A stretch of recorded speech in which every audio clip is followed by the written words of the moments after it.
This is A View from the Bunker. Now, here's Derek Gilbert. The history we've been taught is almost certainly wrong, but the alternative history we're being taught through popular programs on streaming services like Netflix, YouTube, just as certainly wrong. Welcome to A View from the Bunker. I'm Derek Gilbert. As you're watching this, Sharon and I are preparing for our Israel tour, and so to get a few weeks ahead, I'm going back into the archives and pulling out some video programs from 5 and 6 years ago to help cover a few weeks. These are programs that I think are important content, but programs that were not seen by many because it was kind of the early days experiment of doing A View from the Bunker as a video program. And so in some of these, the guests were only did audio only, and so you only got to see my side of the conversation, what have you. But still, good content, and this will cover us until we get back from Israel and we resume our regular programming. These are also programs that have not been as viewed or consumed, not as many views or listens as some of the more recent programs, as we've been blessed by a real surge in new viewers in recent months. So we thank you for joining us. And by the way, if you're watching on YouTube and you're subscribed, please click the bell for notifications. But better yet, get our free app, because our app guarantees that if and when the day comes that the gatekeepers decide I've said something they don't like, which will probably happen at some point, or they'll go back into the archives and find something they don't like, which has happened a couple of times now, you'll still get all of our content, not just this program, but our weekly Bible study, the Gilbert House Fellowship, our weekly broadcast program, Unraveling Revelation, and the podcast that started this whole thing, PID Radio, all of that in one place, along with our archives, PID Radio, Peering into Darkness, and A View from the Bunker going back to 2005. We've got 1,600 hours plus of content that we are slowly moving to our app so that it's all in one place and all available for you at no cost. So tonight, wanted to bring forward one of our more popular guests. He's been on the program several times. This was the first time we did a video program, recorded almost 6 years ago, almost exactly 6 years ago, in fact. And I thought this would follow up last week's program, the Iron and Myth discussion of Graham Hancock's program, Ancient Apocalypse, very well, where we agreed that Mr. Hancock has done a really good job of showing some of the anomalies in history that we've been taught, things that don't add up if you take history as it's been taught to us in the textbooks.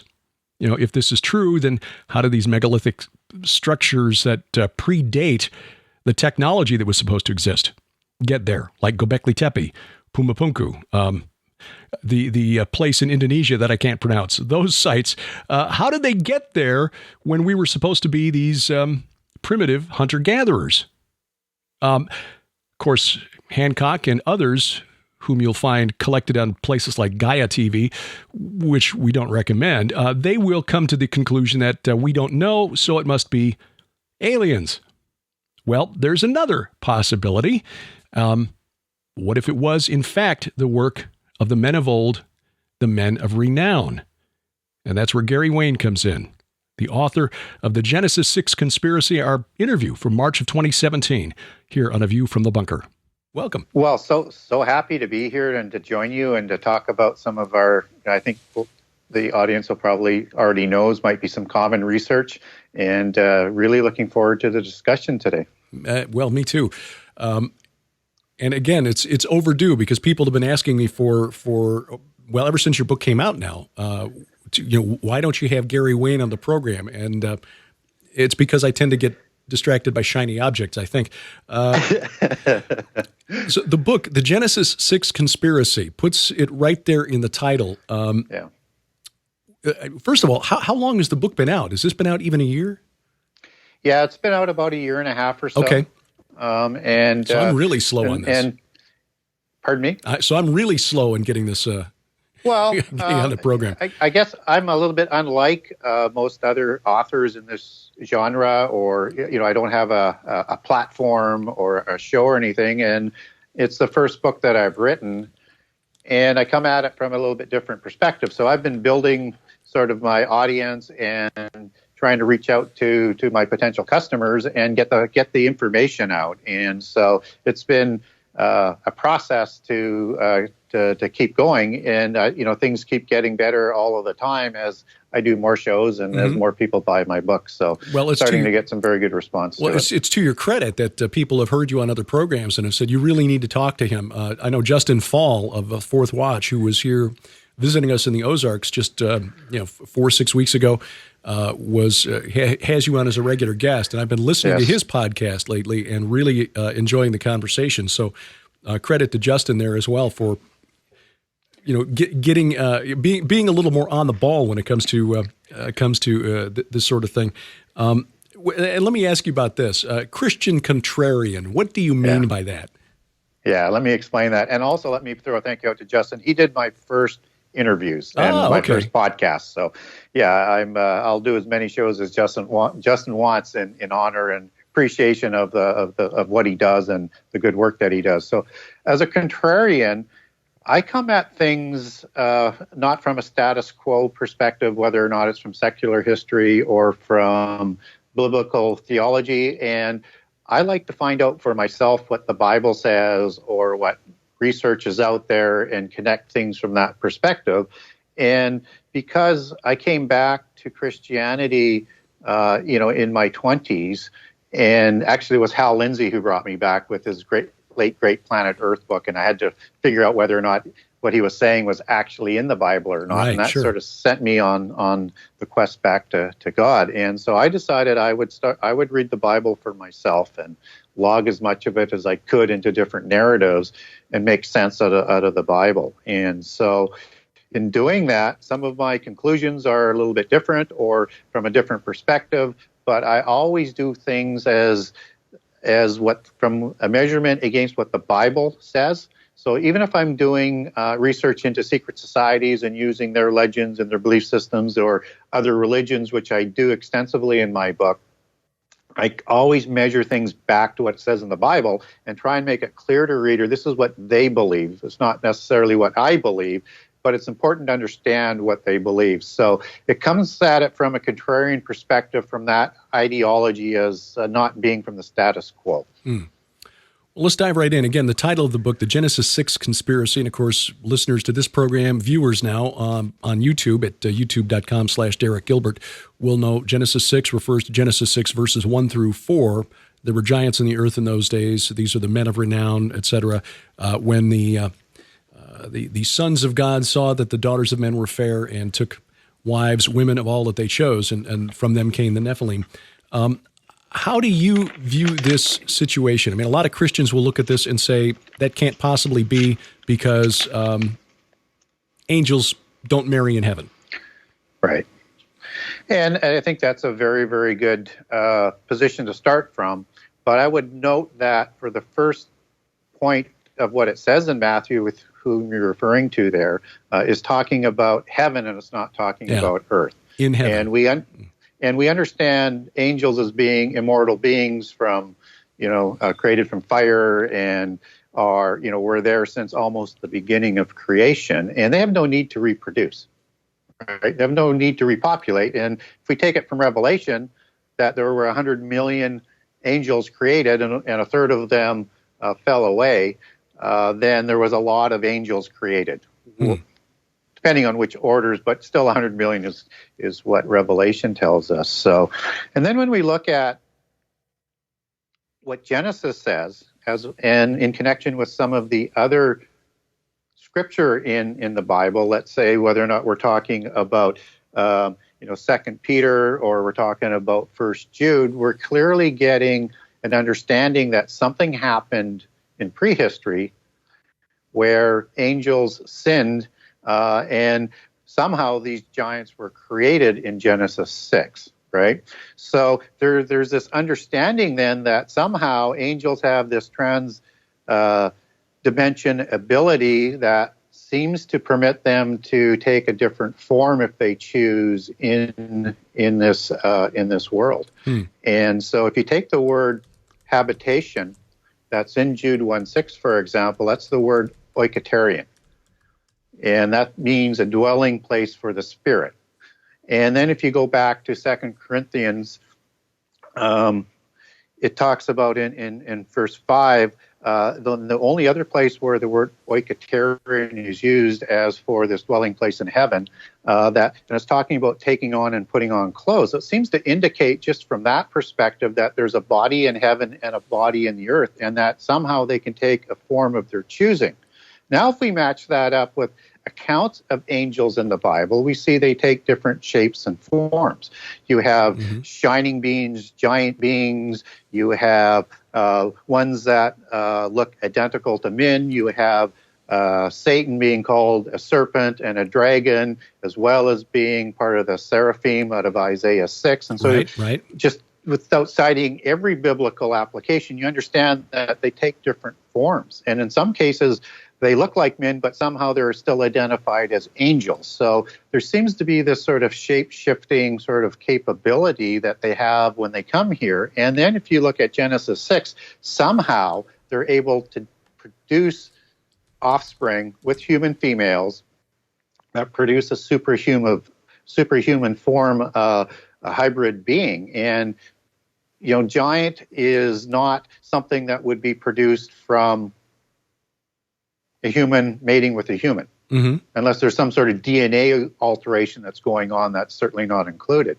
So just putting all of those together suggests that angels can take a different form. And if you go from outside sources, this is not biblical, but if you go from outside sources like Enoch, I mean, they certainly say that the angels, the 200 watchers, went to human females on Mount Hermon and had sex with the daughters of men to produce the children. And if you go to other religions, they have this concept of this changeling ability, which is their term, changeling, or shapeshifter. That's a very occultic, polytheist term. And even from Jewish Kabbalism, they believe that the angels had this shape-shifting capability, and not only could they choose any form they wanted, they could choose any sex that they wanted. So there's a lot of circumstantial evidence, but when you look at Genesis 6, unless you discount the sons of God as being angels, then one presumes that they had the ability to produce children because it clearly says that. Yeah. I mean, the Bible means what it says and says what it means, and there are other places in Scripture where they clearly have physicality when they visit Abram and eat a meal, for example. Yes. There's nothing in the text that would indicate that they are not capable of producing these, of having physical relations. The Greeks, for example, and other cultures, certainly the Babylonians, had an idea that these pre-flood men of renown and the knowledge that they possessed was a good thing. Certainly the Babylonians were very proud in the post-flood era of the preservation of pre-flood knowledge. Gilgamesh was called the master or lord of the Apkallu being the Mesopotamian word for the watchers. The idea there that they were able to preserve and bring back this pre-flood information. The Greeks, Hesiod in his works, Theogony and Works and Days, referred to a race of men that he called the Meropes Anthropoi, the men of the golden age ruled by Kronos, who, of course, was the leader of the Titans, who were thrust down to Tartarus, just like these angels who sinned, according to 2 Peter. They seemed to have a very positive view, the Greeks, the Babylonians, of these men of the golden age, the pre-flood era, ruled by the watchers, these angels who walked among us. Why then do we Christians and Jews have this negative view? And second part of this question, how is their negative influence being manifested today? Why should we care? Why should we care? It's a very, very good question. And typically we only get information out of the secular side or the polytheist religions in terms of their mythology and the entertainment that they produce, that the giants were good. Yeah. But that's not the case. In fact, if you go into pretty much all of the legends of that these demigods, and they were known as demigods because they were, and in polytheism, just so the audience knows, is that a hero or a man of renown, or a hero as in theogony that you talked about, and the Greek writers called them heroes, essentially the same meaning. A demigod and a hero were the same thing in the ancient understanding, and that a hero was the offspring of a god and a human female, right? And therefore, we need to understand that they're talking about the same account that the Bible is, but from a polytheist perspective, in my opinion. Mm-hmm. And so when we dig into, let's say, somebody like Plato, who gives the account of Atlantis in Timaeus and Critias, he talks about Poseidon, so a god or a fallen angel. It mates with Clymene, and known by a few other names, and produces these 10 Titan kings that are going to rule the Atlantean Empire and are going to try and assert itself into a world dominion, which they're checked by the Athenians, so another civilization in the Greek account. So what's going on here is that they come in as a judicial rulers, and they're good, but somehow the human part starts to take control, and they become more evil as they go. And then they start to rebel against the gods, and then they start to rebel against the earth and slaughter and oppress, and Enoch is filled with these accounts from a more monotheist perspective than from the polytheist perspective. And there's actually wars between the giants, so that Zeus, who is going to try and stop the rebellion by the Titans, actually will draft Hercules and Theseus as a couple examples to fight against these evil giants, right? So you see the same story that's going on. Yeah, the good and the evil. The good Nephilim against the bad Nephilim, huh? Yeah, and that's a constant of that sort of part of the dualism of polytheism as well. You have like dark elves and light elves, you have white magic, you have black magic, and that's sort of part of that belief system. So it matches in with that sort of mythology. But at the end of the day, all of these giants, they turn more and more evil as they go. And thus the gods have to bring on the flood, and in many other accounts, more of a conflagration of events, more than just the flood, but the flood is a key part. But there's volcanoes and meteors and a whole bunch of other things that are going on with the flood catastrophe. So it's when we see these stories, and one of the reasons I subtitled my book "Satan's Psyops from Eden to Armageddon," psyop just like a disinformation campaign, is that it seems like a lot of these stories, whether we're reading them from Greek mythology or from the Mesopotamian accounts, are transmitting the same story, but from a completely different worldview, almost like watching Fox News and Al Jazeera on reporting on the same story. How do we identify when we're looking at these stories of the say the giants? Because the Bible itself gives us very little information. We have to go to the Enochian literature, like the Book of Enoch and Yasher and Jubilees, to find out more. How do we sift through that to get the truth compared to what we're getting from Greek mythology and say Babylonian and Akkadian sources? And that is such a good question, because in the Bible, we don't really get told which civilization they're a part of, or how many civilizations. Was there one? Right. Were there as many as 9, or were there 7, or were there 4? And of course, that's part of the inconsistency of trying to sift through prehistory. So first of all, we don't even know which civilization. But when we look at the polytheist versions or the polytheist corruptions, depending on which lens you want to look through, and to me, the ends are still the same. There are clear markers as to what to be aware of. So we're either having two different things going on: parallel accounts from a polytheist perspective, or a corruption of the monotheist perspective. And I'll leave that up to each individual to decide which one that is. But look for the markers of the pantheon, right? And in the pantheon, you're going to have multiple gods. And you're going to have typically two gods, one that is to help humankind, and one is against humankind. And then from the polytheist pantheon, they invert it so that they turn the God of the Bible into, let's say, from the Sumerian that you were talking about, that would be Enlil, who causes the flood and who is the evil god, and Enki, who is his counterpart in this dualistic good versus evil religion of polytheism, is the god that helps humankind, gives them knowledge, helps save them and warn them from the ark. And so you see those clear markers that are going on. And the other thing to look at, which comes out very, very clear in anything that's other than the Bible, is you have this partnership between these gods fallen angels as we would understand them, kings, which are the Nephilim, Titans, Anunnaki, Datyria, Assyria, all these other names, Maiatos, from the Chinese, all around the world that ruled. And you have this partnership with this polytheist religion, right, that takes shape, that creates this organizational structure of these different civilizations, if we can believe that there was more than one civilization. And there's also a partnership with the descendants of Cain, particularly as you get into the Freemasons, because they take their patriarchs right back to the same period of time. Mm-hmm. And they look at Cain as learning the 7 sacred sciences from God, from Adam, who learned them in Eden. And just as Adam will teach that to Cain and Abel is slaughtered by Cain, he will also teach it to Seth. But Cain does something different with this knowledge. He uses the knowledge to rebel and lead people away from God, and to discredit God and not give him credit as being the creator of the universe, and to celebrate the fallen angels in a new pantheon.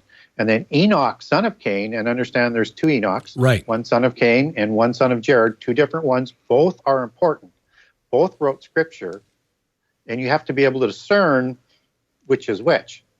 And according to the Freemasons, Enoch develops mysticism and the secret societies from these sacred, from the 7 sacred sciences, which then partners with the fallen angels and additional illicit knowledge and the Nephilim that they create. So you have this usurping of the kingship, which comes with the Nephilim, and again, in some polytheism, they'll take some of the descendants of Cain as being kings before that. So still from that sort of concept where you don't have kings in the Sethian line, right? Mm-hmm. More as a shepherd concept. And so it's this organizational structure of Titan Nephilim kings usurping control over the antediluvian world and imposing the polytheist religion over the antediluvian world, and then developing the sciences to an extraordinary level. And all of this is going on. And when you want to hear about the sciences in this partnership, look at magic, because that's part of it, right? That's part of developing of the sciences. And the wizards like the Merlin-type wizard or the Lord of the Rings-type wizard, that would be the priesthood in antediluvian society, just as they would be part of the magi after the flood, or the priests in Egypt religion. And so you see this organizational structure that was designed to enslave humankind, because these beings are being replaced, are being put on the earth by the fallen angels to ensure humankind is not going to rise in the next world to be raised higher than the fallen angels. And probably as well as an example to justify their own rebellion, the fallen angel rebellion. So that was a bit of a mouthful. I got on a bit of a rant, but no. But some context in here. Well, as you can see, I'm sitting here and I'm taking notes while we're talking because you're connecting a lot of dots. Now, again, in my book, The Great Inception, I tried to stick with what I could find from peer-reviewed secular scholars. Yes. And filter that through a biblical lens. And that still comes up with some really, really interesting stuff, especially when you marry it with what you've come up with here. Now, when I was on Justin Fall's program here just a little while ago, he mentioned the Sumerian god Enki. And kudos to him for paying attention, because I think the god Enki, the Sumerian god Enki, is a lot more important in human history than we have been taught. And I want to ask you about your take and your research into him in just a second, but let me throw this at you. The Egyptologist David Roll, yes, I like him. Yeah, has put forward a lot of information that is speculative. His fellow scholars don't accept a lot of what he teaches, but I think he's on the right track. Yes, and he has a different chronology too, which I also like his chronology. Yeah. He suggests, and he's not the first to do this, but he suggests that the first city that was built, the Mesopotamians remember it as the city of Eridu, which was, of course, the home city of Enki. It was built by Enki. That was where his temple was located. He suggests that it was either built by Cain for his son Enoch, or it was built by Enoch for his son Irad, whose name etymologically is very similar to this name, Eridu. Which then leads a whole new significance to Cain bringing these 7 sacred sciences, including magic, to Eridu, because Enki was the god of magic and sorcery. Yeah. So you're research, and the god of wisdom, and also was identified in terms of the glyphs and things as the serpent, right? So again, you got all of this, and the sign of wisdom as well, right? And the bringer of knowledge, and the one who created the Apkallu, the Watchers, who then brought this to the earth. So we've got some interesting threads running through this ancient city of Eridu. So you're researching Enki now. What do you know, and when did you know it? No, why is Enki so significant in human history, and why don't we, 21st century Christians, know anything about him? Well, I think it's because they want to be able to reveal their knowledge, and I'm talking about secret societies and the mystical religions. They want to control the timetable on information and when they reveal what. Because if you get to the understanding of who they, in Gnostic religions and in the secret societies, understand Enki is, they understand them as Satan or as Lucifer, right? Mm-hmm. And that's the god of the Freemasons. As you get into the adept level, you understand that they're worshiping the great architect of the universe, or Lucifer. Mm-hmm. And Enki in Sumerian mythology, you got Ki, which is earth, and En, which is Lord, right? Right. God of this world. Yeah. Yeah, he's the God of this world, right?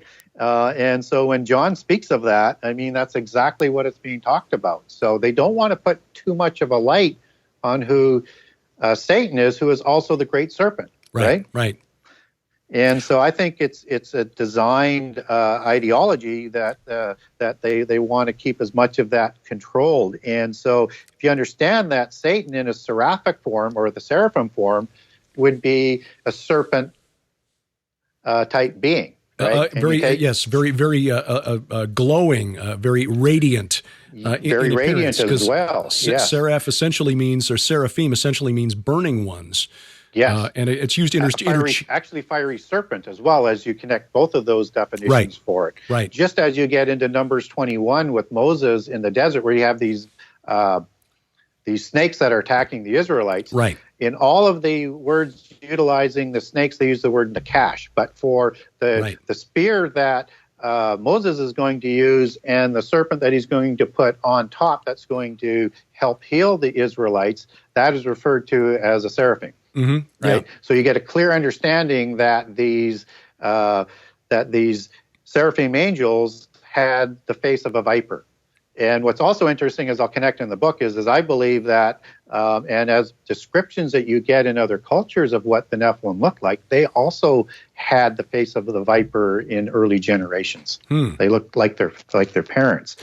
And so, when we look at Enki, he's also known as, Samael in Sumerian mythology and in Hebrew mysticism as well. And from the city of Sama, where Samael, El of Sama is how you would get that connection. And that was, Sama was in northern Mesopotamia. So again, very, very central to, a little bit further north than where those 7 ancient cities of Sumeria was, but definitely in the same region. And again, it's when we connect back into some of the ancient religions, you have the Persian tradition of Zoroastrianism, which is believed to go back to be part of this religion that, extending religion that Enoch, the evil son of Cain, created through mysticism.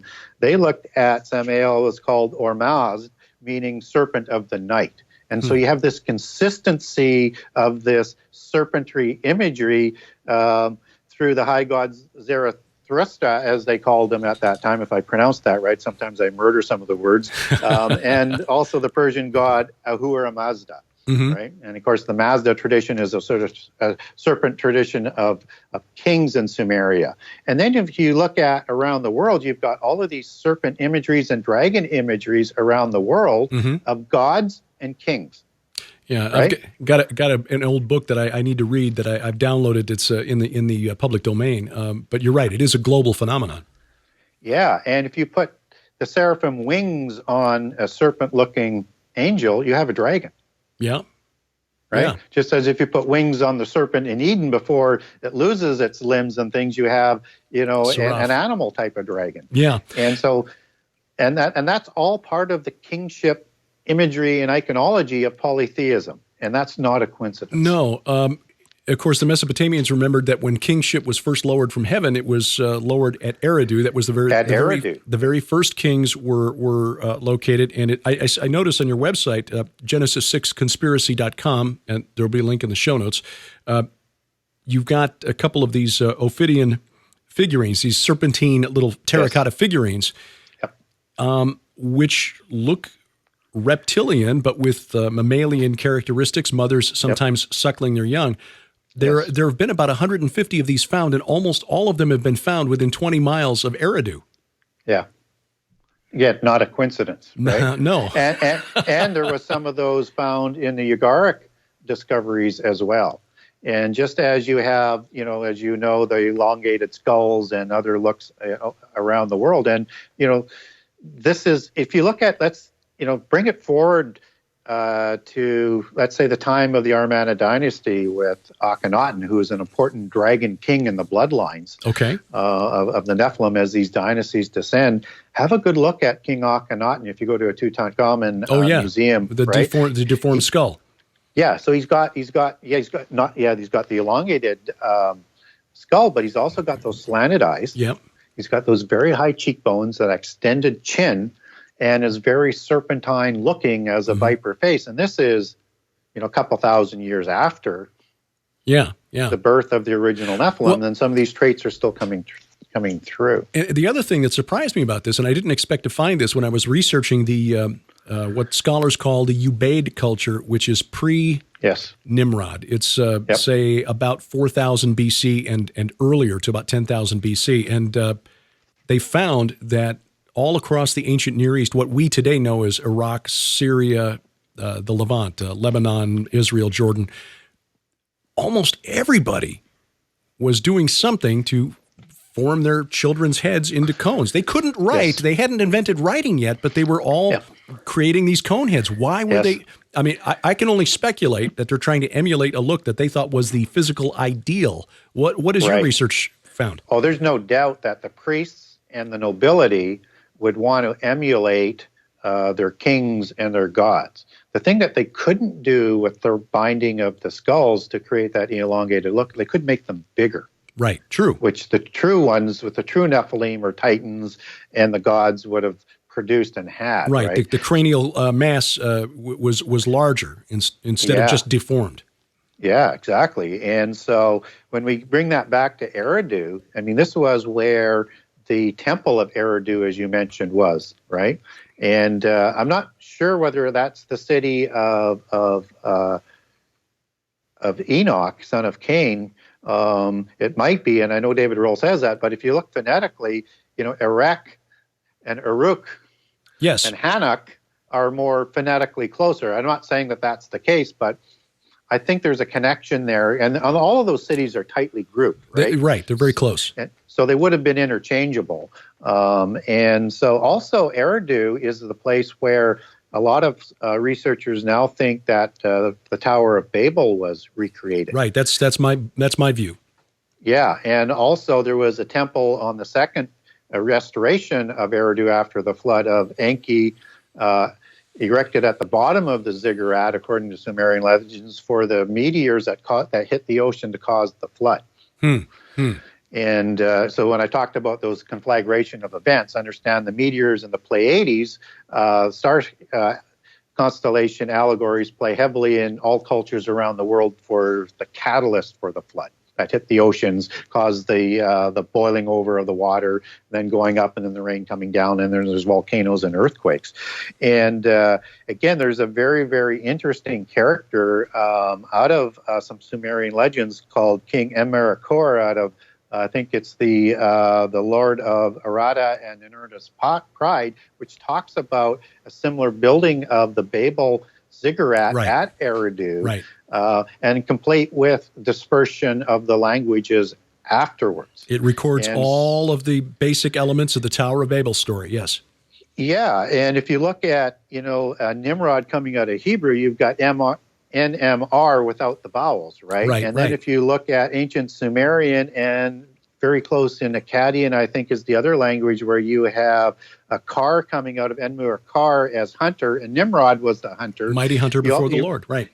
Yeah, you get the wordplay as Nimrod the hunter there. Yeah. And so there's a close analogy to that being the case, and it's the same generation being recorded. Second generation after the flood, right. Yeah. As you know, now the timelines of secular history and the biblical chronology don't quite mesh up. But if you accept that, they may never set up in terms of how secular are doing history, and for perhaps contrived reasons, and just let's set that aside and just say, let's look at the other facts. They pretty much become the same individual, I think. Yeah. When you read the Enmerkar and the Lord of Arata, what he was trying to do, he was trying to do two things. One was to build a glorious temple to the goddess Inanna, who is Ishtar, and I know that you deal with her in your book. Yes. But the other, and the main thing, I think, was that he was trying to build up the temple to Anki, which he wanted to make it a glorious mountain, the abode of the gods. Yes. Which is an artificial... Go ahead.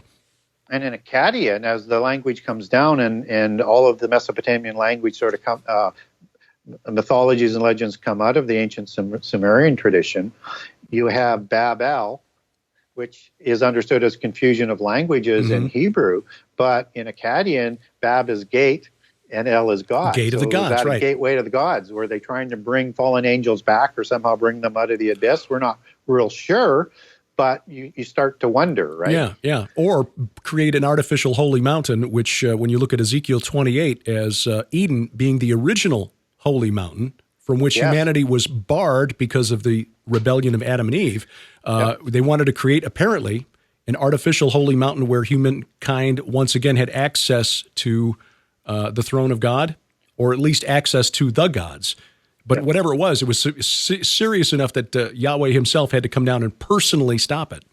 Yeah, and that's such a significant point, because not only were ziggurats known in the ancient world, and again we see it as a tower in the biblical account, but towers, ziggurats, and pyramids were understood as the same type of structure with the same meanings, right? So all of a sudden say, okay, now that starts to make sense, even though we call it the Tower of Babel.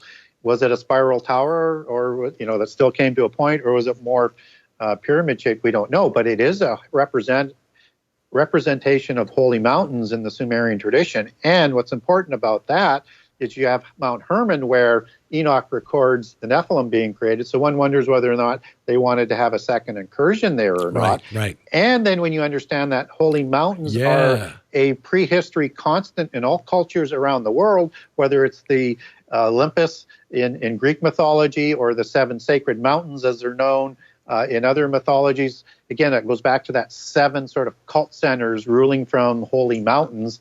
All of the imagery just seems to come together. You get me excited here, Derek. Yeah, no, the information is tracking side by side. And what really excites me is when I can find a secular scholar who's done this research and documents something without grasping the spiritual or supernatural significance.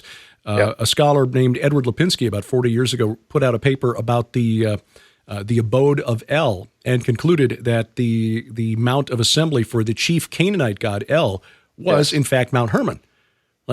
Okay, well, that makes the transfiguration of Jesus even more significant than it already was.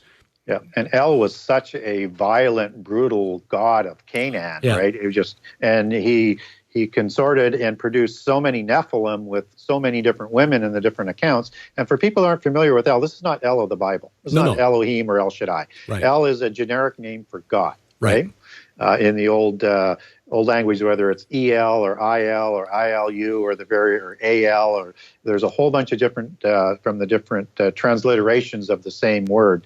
And he was also the father of Baal or Baal. Who was the father of Molech, or the gods that were going to basically plague the Israelites all throughout their history. So, definitely again, all of this is connected. Yeah, definitely not the God of the Bible. There's one Canaanite myth where El has a little too much to drink, and according to the Canaanite myth, he wallows in his filth and urine, and that is not the God of the Bible.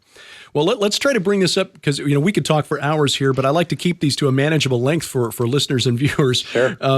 Let's bring this into the present day. How does all of this ancient mythology and the interaction of these angelic watchers translate into the beliefs of the secret societies today, and what is their end game? What are their goals? Yeah, big question. Let me try and do this as quick as I can. So first thing is, let's just underline for context that, I always like to go to Jesus as to what he says first on everything. And so he points us in a direction for his second coming and the signs of the end of the age, that it will be like the days of Noah.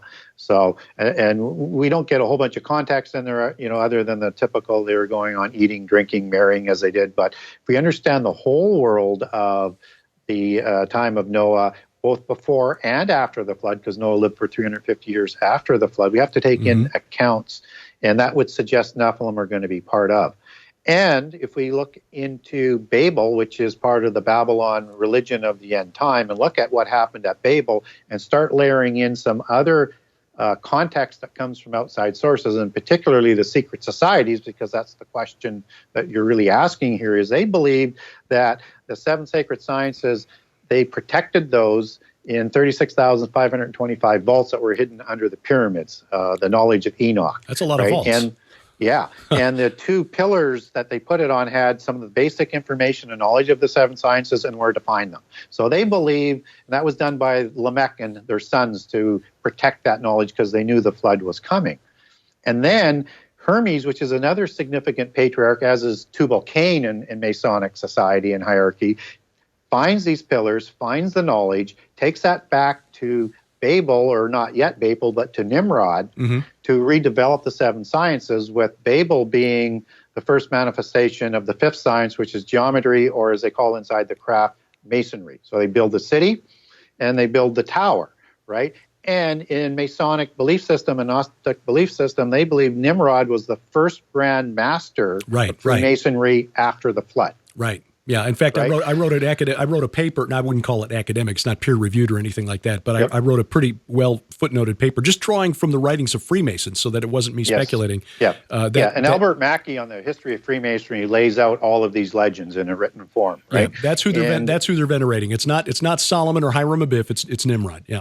Exactly. And so what we learn is somehow the Nephilim crossed the flood, the religions crossed the flood, right, and the secret societies crossed the flood, and we know not all the angels that were put in the abyss. So you've got fallen angels, and you also have demons. So you have this same sort of organization crossing the flood to taint the early post-Diluvian world, our whole history, and are still working together today to bring about the end time, because they want to bring about the end time. And they want to bring it out as the new Atlantis or the new age. And that's why you need to understand Atlantean mythology to understand where they're coming from. And they want this rendezvous with destiny. And so everything that they're doing today in terms of world government and getting ready for it, even though it won't happen until the restrainer is removed, they would bring it on sooner than later. The only thing that's preventing them is the restrainer, in my opinion.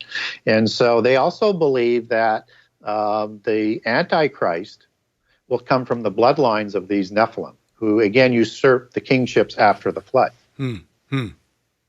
So their goal then is to bring back the domination over the world of these the Watchers who reigned before the flood, and bring them back to the throne of the world. And that's why Thessalonians, when it gives us a time frame of the end time, and the rapture, talks about a rebellion. It's the same rebellion that happened at Babel. It's the same rebellion that happened before the flood, right? So they're going to try and convince the people of the earth through multiple deceptions to rebel against the God of the universe and to fight for their freedom, just as you do in Star Wars. So, as an analogy, because it's got that good versus evil dualism mysticism, right? And in that inside out allegory, it's the empire that they would classify as the organization of the God of the Bible. So people who are rising up as part of this rebellion think that they're trying to overthrow this despot when in fact they're fighting on the side of the Antichrist. Yes, they believe that they are the children of light. That's why Freemasons call themselves the sons of light. And light is a core allegory in their belief system, just as Satan masquerades or disguises himself as an angel of light. And that the God of the Bible is evil, and the religion of Christianity and Judaism is also evil. Okay, I can still hear you, so you can keep on talking. We'll just put up a still shot here. I guess your camera has decided to take a nap on us, but that's all right. We can still hear you. Yeah. But 2 Thessalonians 2, beginning at verse 3, and this puts this verse in a whole new context. Let no one deceive you in any way, for that day will not come, meaning the day of Jesus Christ gathering the elect, gathering the believers to him. That day will not come unless the rebellion comes first. And there are many who would say the apostasy comes first, which is how other English translations will word it. Yep. This is the English Standard Version, ESV. Yep. And the man of lawlessness, the Antichrist, is revealed, the son of destruction, who opposes and exalts himself against every so-called God, exalts himself against every so-called. Yes. So he's going to present himself as, hey, I'm here, I'm the Messiah. Yes, Antichrist. The sad thing is that there are a lot of...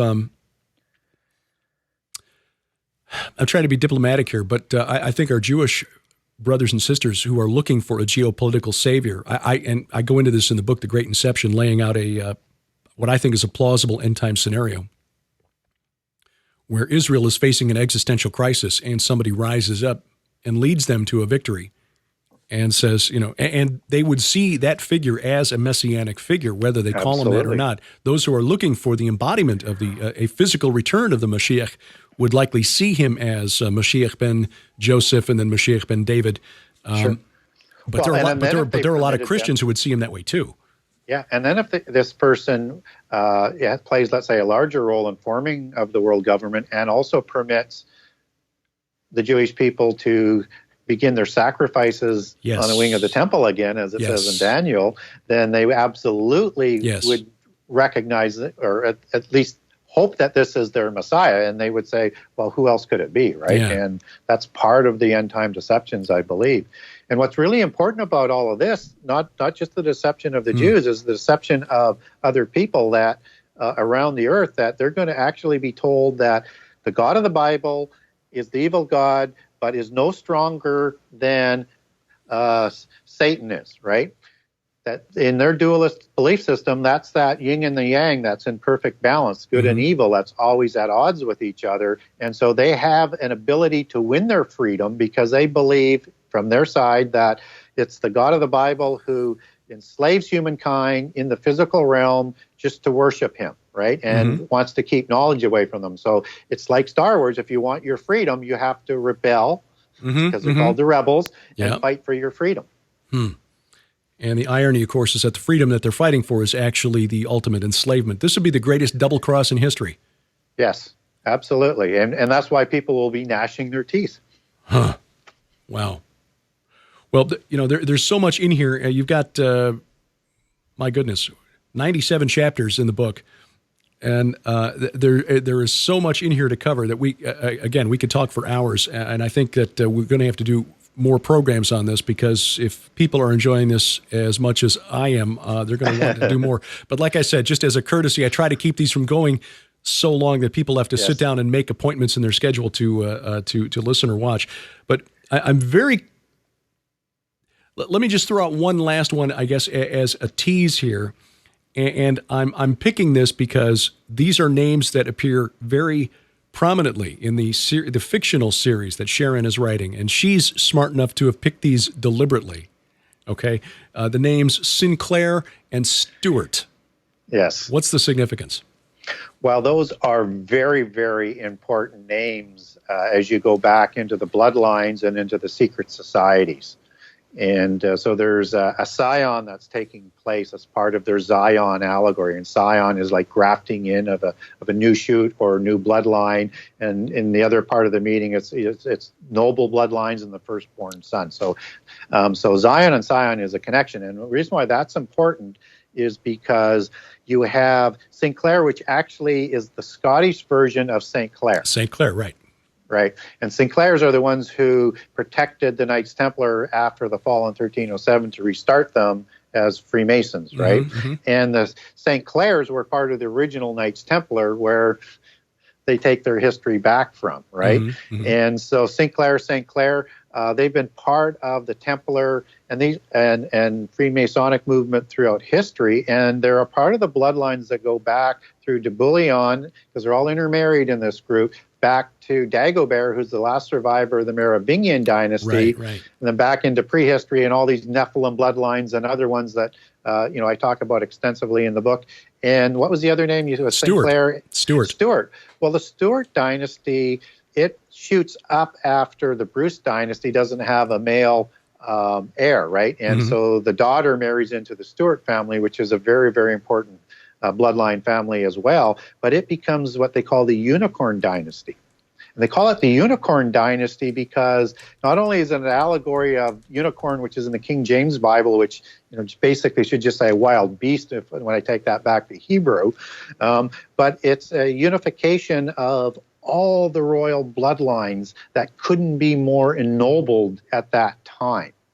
And one of the leading candidates for where Antichrist will come from that pedigree. Mm-hmm. And the only other one that would be equivalent to it, in which they're directly connected back through the Plantagenet all the way back, is the Merovingian dynasty, which was the most ennobled bloodlines of that time. And so very, very important to keep an eye on the Stuarts. And, of course, the Stuart kingship, they believed in this divine right to rule, which was the Nephilim ideology that they were empowered by the gods to rule as their representatives. Kingship was lowered from heaven. It was lowered first at Eridu. Yes, and they believe through these bloodlines, they also have the rights through Benjamite bloodlines that they take back to King Saul in the Scion of bloodlines, where Joshua gives the rights to Jerusalem.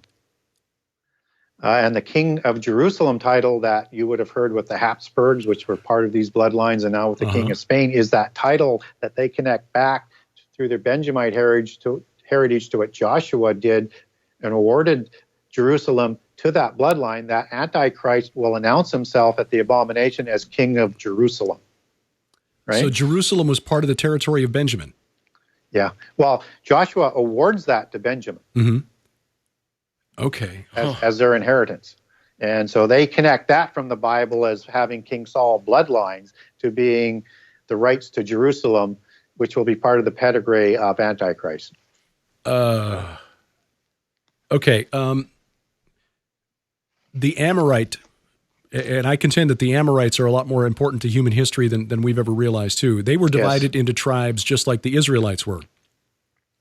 Yeah, they had many, many tribes, right? Whether it's one of their main tribal confederations was called the Binu Yamina, the Benjaminites, and they're one of the main tribes of the Benjaminites during the time of, and just before the time of the Exodus, was a tribe named for the moon god, Yarik. They were the Yariku. And when you transliterate Hebrew into English, of course, you swap the Y for the J, and that's where you get the name of Jericho. Yeah, and Jericho was the city of the moon. Yes. There were two principal gods in the early days of the Amorites. One was El, who we've already talked about. The other was the moon god. There were two other main cult centers of the moon god in Mesopotamia. One was Ur, the city of Ur, but the other was Haran, which was where Abram was called by Yahweh. And now and this is where the research is going for, I think, what'll be one of my next books. What's the symbol on top of the very tallest building in Mecca? It's the crescent moon.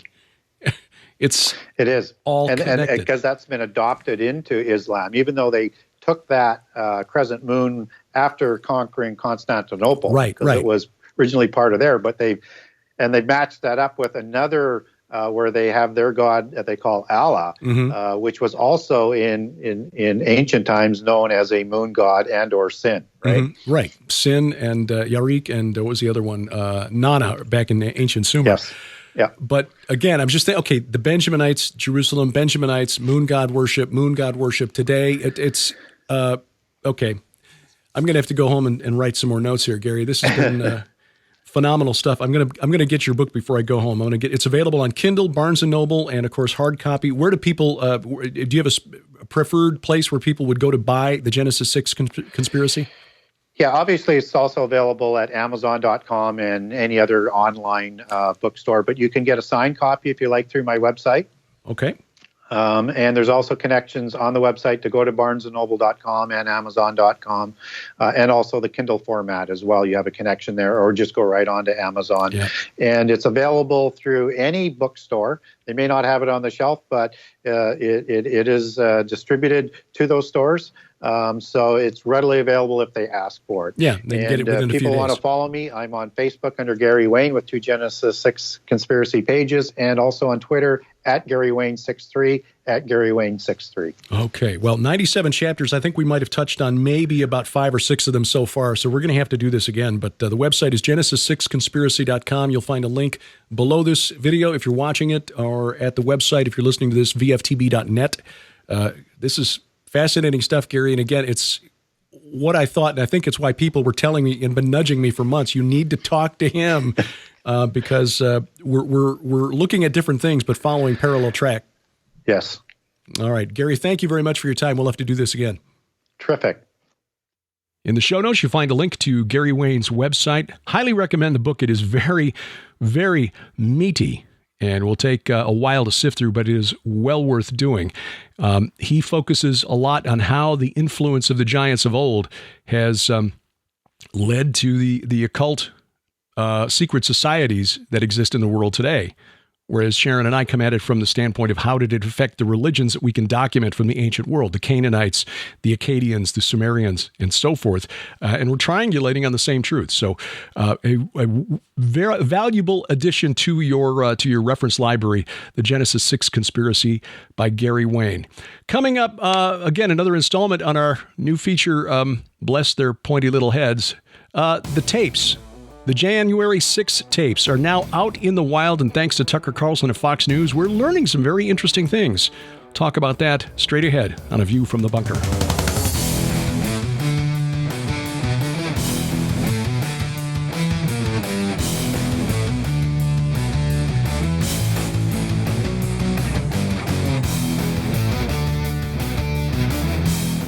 Prepare for spiritual war by arming yourself with information. Take advantage of these specials through March that dig deep into the Bible to help you make sense of the chaos around us. First, our Veneration Bundle, our 2 co-authored books plus the travelogue DVDs from our Israel tours. An $85 value, just $45 plus shipping and handling. The Second Coming of Saturn Bundle, featuring my book and the 13-part companion DVD, a $50 value for just $35 plus shipping and handling. The This Is War special offer, featuring the Second Coming of Saturn, 4 DVDs, and 7 hours of audio interviews with Bible scholar Dr. Michael Heiser, a $145 value for just $75 plus shipping and handling. And the Gilbert Fiction Collection, all 8 novels in Sharon's Red Wing Saga series plus my 2 novels, a $200 value for just $140 plus shipping and handling. These offers are available through March only at our online store, gilberthouse.org/store.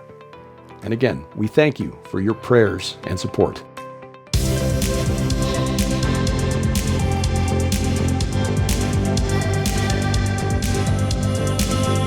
Talking the walk from the crossroads of the Ozarks every Sunday night. This is A View from the Bunker. I'm Derek Gilbert. Our website is VFTB.net. You'll find us on YouTube, youtube.com/Gilbert House. And again, if you subscribe, God bless you, but please get our free app, gilberthouse.org/app, to get all the content brought right into your smartphone or tablet. Follow us on social media at View from Bunker on Twitter, or my personal account at Derek Gilbert. That's DEREK, by the way. Facebook, View from the Bunker. Truth Social, Gab Me, We Get It Parlor, all the new social media sites at Derek P. Gilbert. Well, our weekly feature where we just talk about something that makes you go, bless their pointy little heads. The January 6 tapes, or recordings that were made during the riot 2 years ago in the U.S. Capitol, during the riot, whatever it was, I think we can all agree it was not an insurrection. If it was the worst insurrection in the history of history.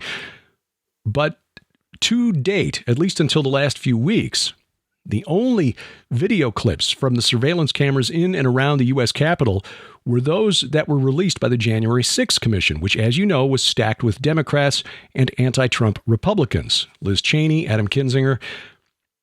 They very carefully compiled or chose the clips that they would use. And now that Speaker of the House, Republican Kevin McCarthy, has given Tucker Carlson and his staff access to all 41,000 hours of the tapes, we're learning some very interesting things. For example, we learned that the Buffalo Hat shaman, the QAnon shaman, Jacob Chansley, was essentially escorted through the Capitol by U.S. Capitol Police. We learned that Officer Brian Sicknick, who tragically died the day after, on January 7th, not as was reported by the corporate media due to any injuries sustained during the line of duty, in the line of duty on January 6th. You might remember it was initially reported that he'd been beaten to death with a fire extinguisher. It turned out he suffered a stroke, or natural causes anyway. That was the official report by the Washington, D.C. Medical examiner. It was not as a result, in fact, because the tapes show, according to Carlson now, that Sicknick was performing his duties after the time when he had reportedly died by the corporate media. That's another interesting little thing.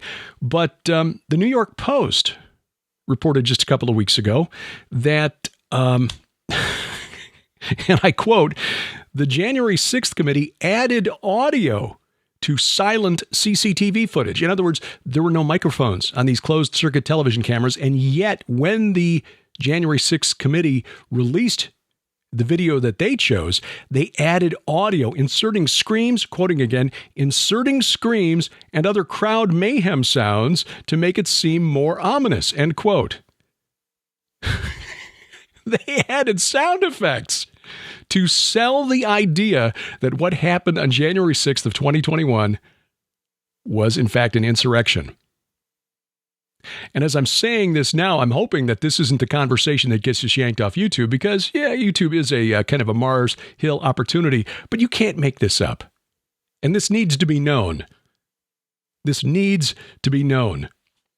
And look, the New York Post, at least its editorial writers, are not pro-Trump. They are not pro-Trump. And yet even the New York Post, a newspaper founded by Alexander Hamilton, called the display, quote, a deceptively edited primetime drama produced by a former ABC News president for maximum emotional impact. And how is it being received by the media? The fact that Tucker Carlson's got access to this? Well, suddenly all the other corporate media outlets are clamoring for access to these tapes too. Well, they had 2 years to ask. Why didn't they ask before? So they didn't think through the possibility that maybe someday a Republican Speaker of the House might actually grant access to Fox News. CNN reporting through its media commentator, Oliver Darcy, quote, Tucker Carlson, with help from Kevin McCarthy, tries to sanitize the very real violence of January 6th by portraying it as a peaceful protest, end quote. The very real, the people who entered the Capitol, at least to this point, we've not heard of a single one who was armed. And the only two people who died that day because of what happened on January 6th were protesters. But here's the thing. This is coming from the same network that reporting from Minneapolis, Minnesota, where a police station was on fire, a reporter in front of the burning police station describing the protest. This was during the summer of George Floyd protests as fiery but mostly peaceful. A city in flames, that's fiery but mostly peaceful. Whereas what we're seeing now, thanks to Fox News and Tucker Carlson, a bunch of sightseers, essentially, being walked through. Yes, there were some people who got violent on January 6th. We get this. And that needs to be condemned. But many of the people who went into the Capitol didn't realize they were doing anything wrong, especially because, as the tapes are revealing, they were being escorted through by Capitol Police. CNN, trying to sanitize the very real violence. All you can say is bless their pointy little heads. Well, we've got a couple of virtual conferences that we're involved with to let you know about the Hear the Watchman virtual conference. On right now, you can find out more at hearthewatchman.com. I've got a presentation in there about the cult of Molech and its influence on the world today. Hearthewatchman.com, a dozen presentations there. L.A. Marzulli, Jamie Walden, many others. You'll find that, again, at hearthewatchman.com. Skywatch TV's next virtual conference, as you're watching this, will be up in just a few weeks. It goes live on April 21st, but you can sign up now at defenderconference.com. Of course, Tom Horn, my presentation, which is in there on the, it's on the Great Reset. The spiritual influences of the Great Reset and why the catchphrase of the World Economic Forum should not be build back better, but build back Babel. Also, an early bird discount that is available right now. Again, you'll find out more on this. It's One World Rising, the theme of the Skywatch TV virtual conference, by the way. Sign up now, defenderconference.com, defenderconference.com. Coming up in July, we'll be at the Go Therefore conference in Ohio. This is in suburban Dayton, Brookline, Ohio, the Harvest Revival Center. Dr. Mike Spalding putting this together. We will be there along with L.A. Marzulli, Dr. Gregory Reed, Vicki Joy Anderson, and many others. Information to come, but the website to go to keep an eye out for information and registration is GoThereforeConference.com, GoThereforeConference.com. We do have dates and a special guest to announce for our upcoming Israel tour in 2024. But we'll tell you about those when we get back from Israel. So, in the meanwhile, if you got a spare moment, you can leave a review for us at Apple Podcasts, Google Podcasts, Amazon Music, iHeartRadio, Spotify, Spreaker, Stitcher, wherever fine podcasts are sold. We sure would appreciate that. Our announcer is DC Good. And A View from the Bunker is a production of Gilbert House Ministries, released under Creative Commons Attribution, Non-Commercial, No Derivatives 4.0 International License.